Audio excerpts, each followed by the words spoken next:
Social मीडियाचं जग सध्या इतकं व्यापलं आहे ना, की आपल्याला प्रत्येकाच्या आयुष्यात काय चाललं आहे ना, हे त्या सोशल मीडियावरच समजतं. पण खरंच हे इतकं साधं सोपं आहे का, की सोशल मीडियावर दिसतात त्या सगळ्याच गोष्टी तशा आणि तेवढ्या हॅप्पी असतील? कारण मला नाही वाटत कोण दुःखाच्या गोष्टी सोशल मीडियावर टाकतं, की आज मी आजारी आहे, आज मला बरं वाटत नाही आहे किंवा अजून काय झालं आहे. ह्या तर गोष्टी कोण सांगत नाही.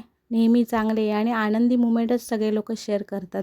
आता एक छोटंसं उदाहरण तुम्हाला माझ्या बाबतीतलंच सांगते. म्हणजे मी Instagramला किंवा YouTubeला हे असे छोटे-मोठे व्हिडिओ बनवते. तर काही व्हिडिओना मी कधी-कधी आदल्या दिवशीच शेड्यूल करून ठेवते, की मला उद्या कुठचा व्हिडिओ टाकायचा. तो पूर्ण शेड्यूल झालेला असतो. फक्त तो त्या टायमिंगला तो व्हिडिओ जात असतो आणि दुसऱ्या दिवशी सकाळी काय होणार आहे हे आपल्याला माहिती नसतं. तसंच मी एक Instagramला काल व्हिडिओ शेड्यूल करून ठेवला रात्री आणि सकाळी मला फोन आला, की माझ्या बहिणीची सासू ऑफ झाली. तर त्यानिमित्त मला तिकडे जावं लागलं. आता जो शेड्यूल केलेला व्हिडिओ होता ना, तो पाहून लोकांना असं वाटेल, की "अरे वाह! किती छान आहे, किती चांगलं आहे हिचं सगळं आणि हिचं नेहमीचे व्हिडिओ असतात किंवा काय असतं." पण असं नसतं. मी आज दुसऱ्या वेगळ्या मनस्थितीत होती, वेगळ्या ठिकाणी होती. पण आता ह्या गोष्टी प्रत्येकाला तेवढ्याच माहिती नसतात ना आणि आपण त्या तिथपर्यंत लोकांना सांगूही शकत नाही. एनिवे आजच्या व्हिडिओची सुरुवात थोडीशी वेगळी अशी केली. सध्या आता सेमिस्टर जवळ येतात, त्याच्यामुळे मुलं त्यांच्या अभ्यासात बिझी आहेत आणि हे जे माझ्या हातात आहे ना, हे स्टोनवरचं औषध आहे. माझ्याकडे सध्या स्टोनचं माझं दुखणं बरंच वाढलं आहे. काही केलं ते काही कमीच होत नाही आहे.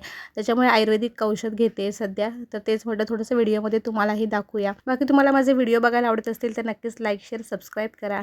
बाय. काळजी घ्या.